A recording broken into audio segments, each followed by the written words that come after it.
The warrior's mindset is about conditioning the mind, body, and spirit. It takes practice, commitment, vision, goal setting, determination, sharp focus, respect, and discipline. Once you learn it, you can apply it to all aspects of your life. The warrior's mindset prepares you for the largest competition ever, the competition against self.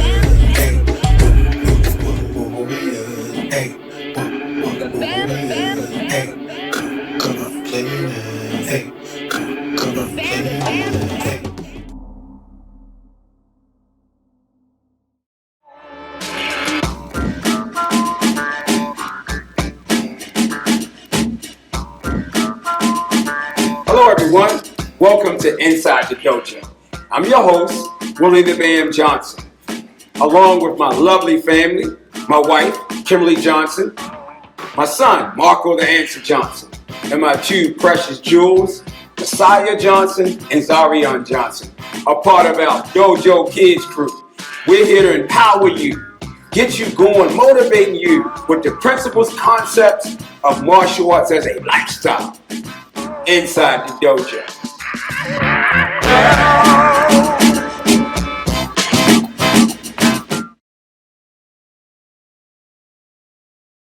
Willie Bam Johnson came from Baltimore's streets to become the U.S. Open men's martial arts champion. What it is for an opera singer to perform at La Scala and a painter to be hung in the Louvre, it is for a martial artist to visit China. Willie is just back from a month there, working and training with the best of the best. China was a dream come true for me. It was like all my life I wanted to be better than Bruce Lee or someday meet Bruce Lee.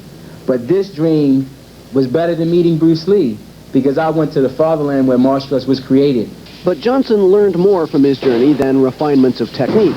He spent time with the Chinese people and found it was good to be an American. We have it good. I mean, the people that think that they're poor here in America, they're not poor. If you want to see how poor people live, go to China. As Johnson reminisced on his trip and played with his souvenir worry balls, he recalled the only thing that frightened him, the Chinese diet of rice, dough, and tiny portions of meat. I just lived on bread, butter, and jelly. That was the closest thing to American food. And Coca-Cola. Back home, Willie Bam Johnson continues to train youngsters from all over Baltimore. He has several protégés he says could compete with anyone, and he retained hopes for his own career, which he'd like to see on the silver screen.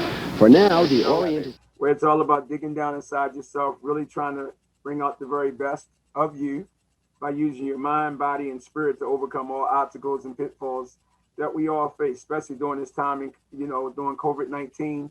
We know it's a lot bigger than just what we see, through the media. Everybody's struggling with a lot of things, but, we can bring about hope, and that's what this show is all about.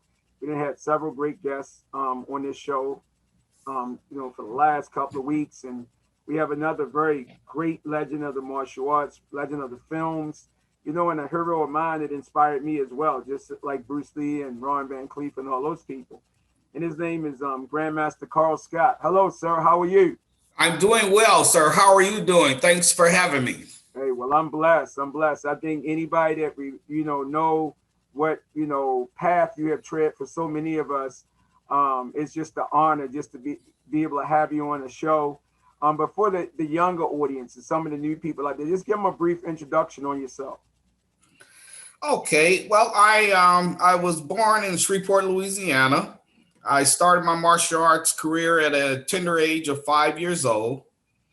And my first instructor was my uncle, who was a military man.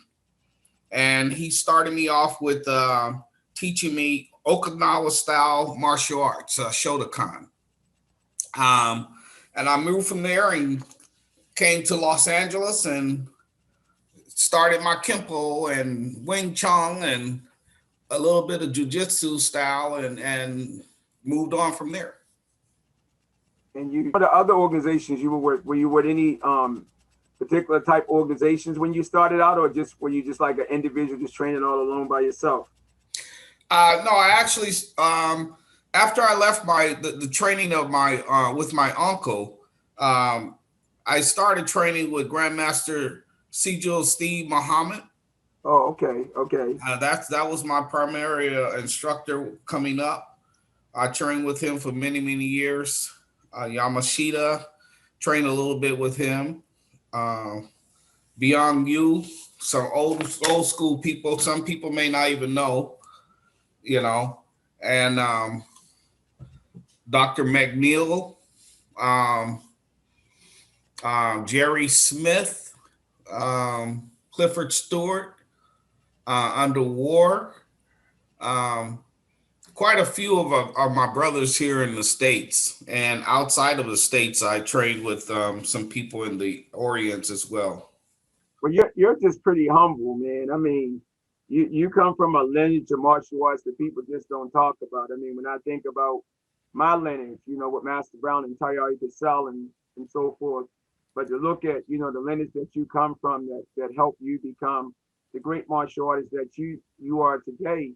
I mean, the beautiful thing about it, when we talk about warriors mindset, to come up in the era of such great masters like Master Muhammad, Steve, with Donnie Williams, all those guys. I mean, that was, come on, man. I mean, by way of Jim Kelly and all these people, if That's I'm right. correct, I'm on the right path, right? Yes, sir. And I'm sorry because I was speaking so much I didn't even mention Pastor Williams, and he hear this, he'll let me have it when I see him. Yeah, I mean, man, that gave the pathway for so many of us, and you were a part of. I didn't mean to cut you off. One more I must mention is the great Ron Chappelle as well. I don't want to miss him because I know he'll let me have it.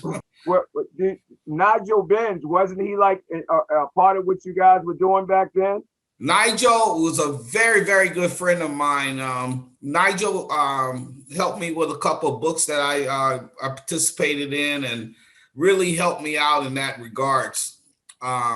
He was part of the BKF at that time. He wasn't necessarily training with us, but he did help the organization quite a bit in terms of publishing some of the material that we have out. Well, sir, can I just say the name, the Black Karate Federation? I mean, this is not a racial statement or anything bad, but we just like people to I think the problem we have in society, we don't understand our history.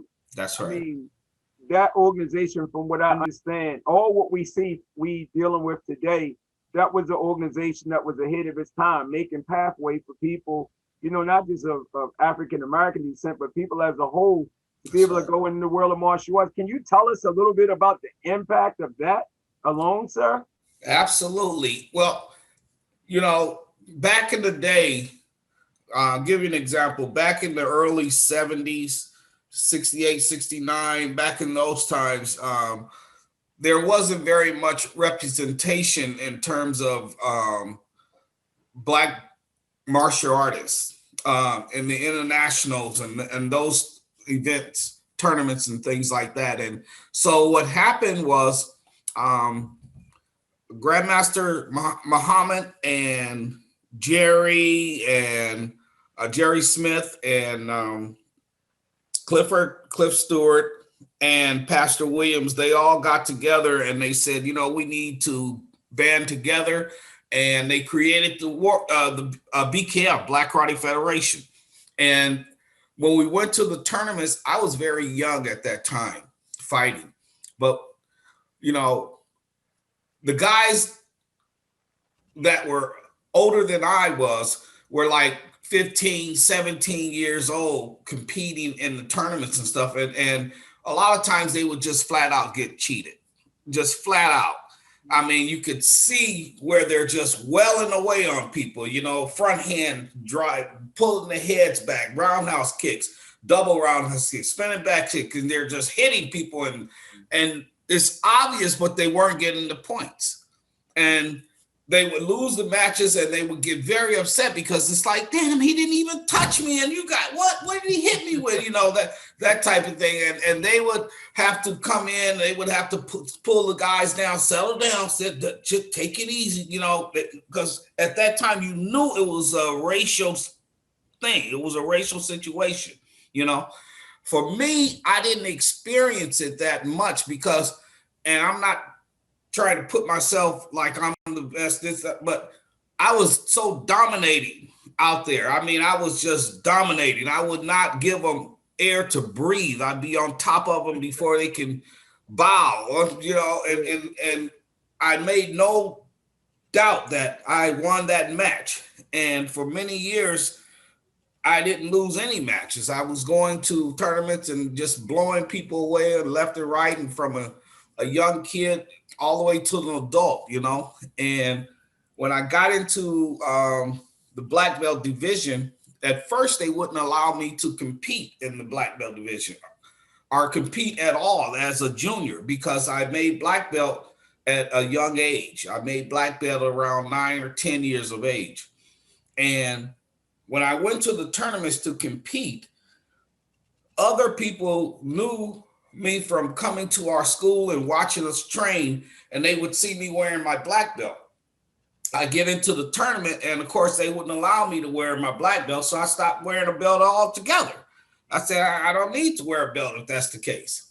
Okay. And so they would stop me. They would not allow me to fight. And of course, Pastor Williams and those guys would come over and say, well, that's not fair. Why would you not allow him to fight? He's the same age as these guys. He's the same weight as these guys. Yeah, but he's a black belt. Well, then let him fight in the black belt division. Well, we can't let him fight in the black belt division because he's a kid. Well, that's the point. And so we had to deal with that for a long period of time. I probably went totally off of the question, but I'm just illustrating how things were at that time. No. I'm getting chills in my body, man, as you talk, because back then when we talk about the warrior mindset, I often talk about what we do with the creation of Point MMA, and we say, are you technically ready? I say, well, all I'm doing is going back to how it was in the hood. Yeah. Back in the day, you come in a dojo, wasn't no one guy that was good. I mean, everybody was good. Every single person.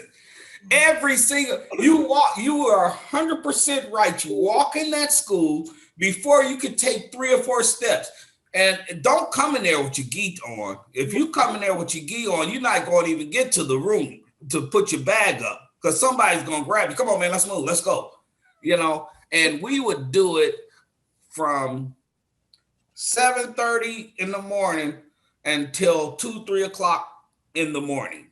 And I mean, literally, we will be, and people don't understand when I tell them, for over 50 years, I trained every single day, Monday through Sunday, every single day. And I would train from 8:30, 9 o'clock, go to school, come home, or wouldn't even go home. I'd go straight to the school, and my mom would be mad because I didn't come home. And she made one of the instructors there, he was a very good friend of mine. His name is Sammy Pace, and he used to tutor me at this karate school. So I'd be in the back getting tutored for class and stuff like that, and just to make sure that I'm able to go to the tournament on Sunday, I had to make absolute sure that my work was done, and my mom made sure that they made sure that it was done. So that was a special moment for me to think when I think about, gosh, man, I used to do my work at the school and finish as soon as I couldn't wait to finish so I can get on that floor, man, and fight anybody that was there. Her name is Master Kimber Johnson. She's my wife. She's my soulmate. She's a great, incredible martial artist. Most importantly, she's an incredible person. A loving, caring mom, wife. I mean, I always refer to her as tough but tender because of the world of martial arts. I've seen her do so many great things under such incredible, devastating stress and pressure, but she still was able to shine, stand up, be strong, and even working through her own current adversity, she's been able to shine, and people see her each and every day. They don't realize that here's a woman that carries so much on her shoulders, but yet every day she gets up and she do the basic things that a mommy do, a wife would do, and a martial artist will do, and most importantly, a powerful woman would do. How are you doing, Master Kimber? I'm great, and I thank you guys for having me here on the show. And it's funny that we're talking about honesty because that is one of my virtues. And I really got there on a soulful level, probably like in my 40s now. I've really come in tune with it a lot. Not that, wasn't trying to be honest before. It's just now I'm an open book because I have nothing to hide. And I know it sets myself free from myself. So, I'm grateful to be here and share some honesty with you guys. Well, I met you. How did I meet you? How do I know you? You're my wife. That's funny, man. But most importantly, I mean, as a martial artist, she's like a respectful martial artist, someone that I look up to, I admire. We competed against each other. She cheated me a couple of times, in competition. But, Not true. Now that's not honest. We're talking about honesty, and that's not honest. I mean, but just to see how we came together, just to see what she have accomplished in the world of martial arts. I know she's real humble. She don't like to talk about those accomplishments, but she's a beast when it comes down to training, perfection, traditional. I mean, the stories of how she came up, coming up under her instructor, Master Apollo, and then branching out and doing other things, walking through the cities of Baltimore, being raised in the city of Baltimore, but going to some of the most hard, rugged dojos and going in there as a female, fighting against some of the toughest and baddest guys in the city of Baltimore. Give us a little brief introduction on your days of being a ballet dancer into the world of Nobody Bothers Me. Okay, honesty. Okay, yes, I took ballet for 14 years. Initially, I hated it. I literally would hold on to the door frame, and my dad would have to drag me because, just wasn't my thing. I was a tomboy. I liked playing in the streets, football, tag, riding my little big wheel and all those kinds of things, making forts, mud pies. One of my best memories is when you used to take the popsicle stick and scrape it across the concrete and make little knives and stuff out of it. We would have our own little weapons for war and stuff. So that was me. And then I was told I had to take ballet. Not really my happiest moments, but yes, I did do it for 14 years. But the reason that I stayed with it so long, I'll be honest, initially, I wanted to do martial arts when I saw the Nobody Bothers Me commercial. And so I made a deal with my dad. If he lets me do martial arts, I would stay with ballet, and I wouldn't be bad at ballet no more. I was bad in the class too, by the way. But I promised him that would be good. So that's how my martial arts journey started. So Yeah, and it's, and even with that, we think of the mind, body, and spirit, and we think of all the things you done set up to this point. I mean, what we hearing is like, how is your personal testimony? I believe the greatest asset that we have in the world are our testimonies. I believe that's the most valuable thing we have, our stories, our testimonies. How has your testimony became expressed in your brand? We didn't went from Diva Grit to now your new approach to a future podcast and movement that you're bringing about. How has your testimony became a manifestation of your brand, your personal brand? So my new thing coming out, and I haven't put it out yet, is called Dear Diary, Dear Universe. We write everything in our diary that we want to tell everybody or the universe. So that's going to be my new talk show kind of thing, podcast and YouTube and so on and so on. Dear Diary, Dear Universe. And I wanted to do, a blog and a podcast and stuff, but I didn't even wholeheartedly grasp it because I was searching for a name for a while, and I told my husband, nope, that's not it. Nope, that's not it. That's not it. And it finally just came to me. It's going to be Dear Diary, Dear Universe. That's where we write all of our everything, in our journals, in our diaries.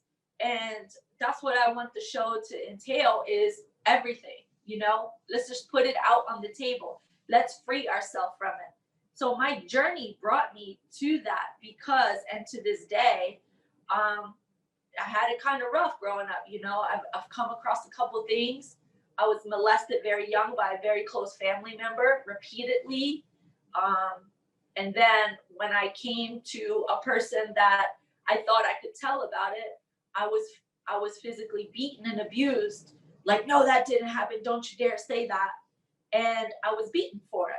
And then when I threatened the person that was molesting me to tell him that I was going to tell another person that I knew would take care of the situation, he stopped molesting me and went to a younger family member.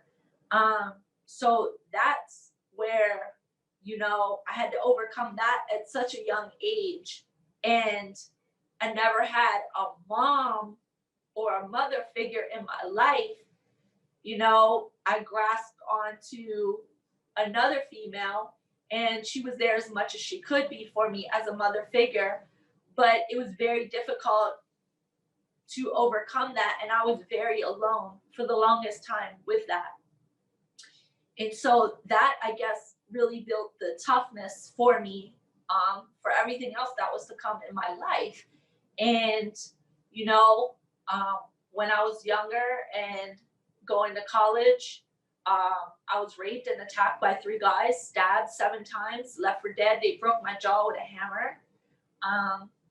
And this may sound ironic, but had I not gone through what I went through as a child, I probably would have committed suicide after that. You know, I don't know exactly how I would have overcame it, because it was so hard. It still is so hard to deal with. And had I not had that, I wouldn't have been able to, you know, persevere through that situation. And then my current battle with cancer for the past 15 months, you know, and everybody can be like, oh, damn, she's had a hard life. Everybody has a hard life, just different facets, different ways. I guarantee you there's somebody that's like just 5 seconds from me that's had a harder life. So I never look at it like, damn, I've had a hard life. I just look at it like, you know, I've had a couple bad hands in life, but I was blessed to be able to overcome them, you know, and again, one set me up to be strong for the other. And it sounds, you know, kind of ironic or, you know, crazy, but that's the truth. One tragedy or devastation or hard occurrence in life does set you up for the next one to be able to persevere it and overcome it.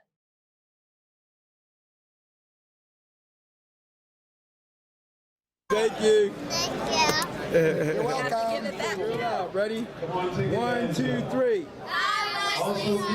Say, we love you, Wesley. We love you, Wesley. There you go. This is me and June Reeve. Our first tournament out together. I was not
You ready?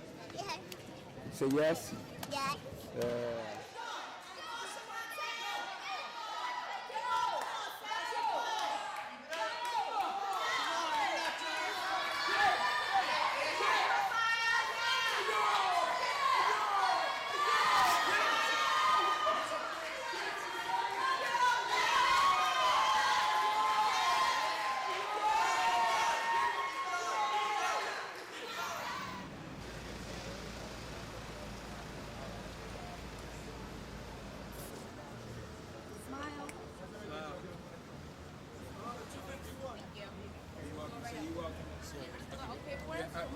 Yes, ma'am. I got a whole family somewhere.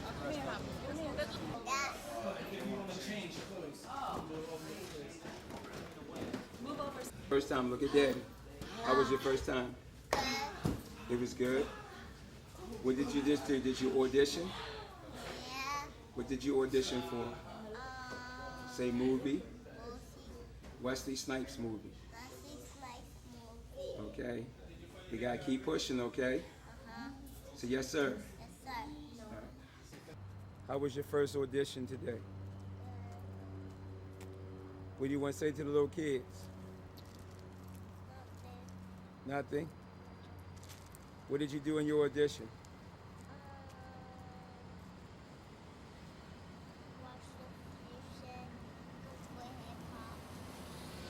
Martial fusion and kung fu hip hop.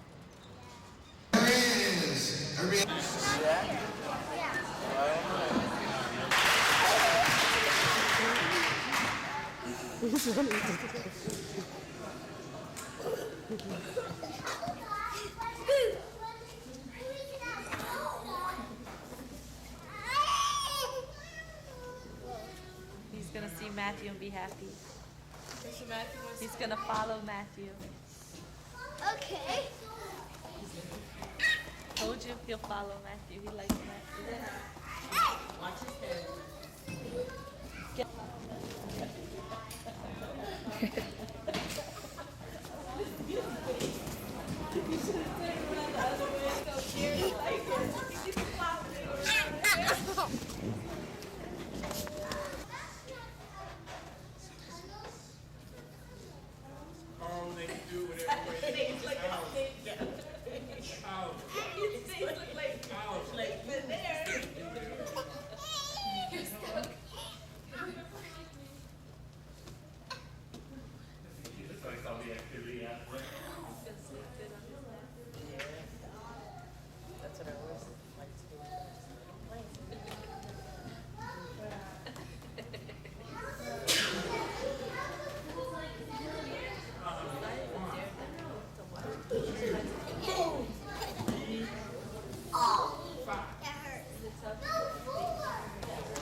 Gotta stay close to him, man. Don't let him go up there like that.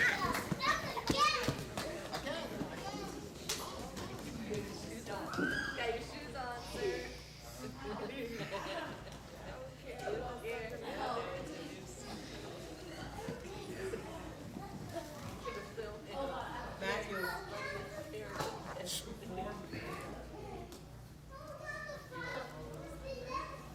Bring him up.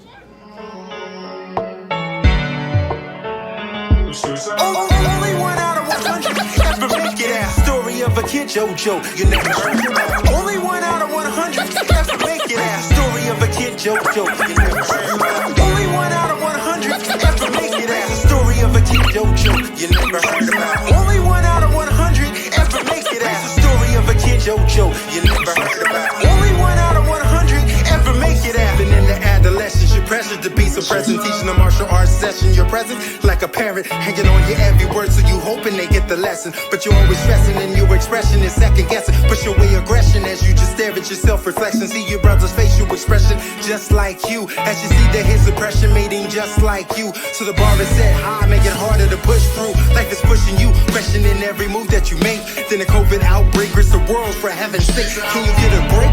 Then your mother's never around, cause she works across town from morning to sundown. Daddy don't come around, hold the words for that clown. That low down dirty, don't let it beat you down. The virus can turn green, entangled in quarantine. Students ask you what it means, so yo, you didn't change. Here's the story of a kid, JoJo, you never heard about. Only 1 out of 100 ever make it out. Story of a kid, JoJo, you never heard about. Only 1 out of 100 ever make it out. Story of a kid, JoJo, you never heard about. Only 1 out of 100 ever make it out. Story of a kid, JoJo, you never heard about. Only 1 out of 100 ever make it out. Hold the words for that clown. That low down dirty, don't let it beat you down. The virus can turn green, entangled in quarantine. Students ask you what it means, so yo, you didn't change. Here's the story Story of a kid JoJo, you never heard about. Only 1 out of 100 ever make it out. Story of a kid JoJo, you never heard about. Only 1 out of 100 ever make it out. Story of a kid JoJo, you never heard about. Only 1 out of 100 ever make it out. Story of a kid JoJo, you never heard about. Only 1 out of 100 ever make it out. Brother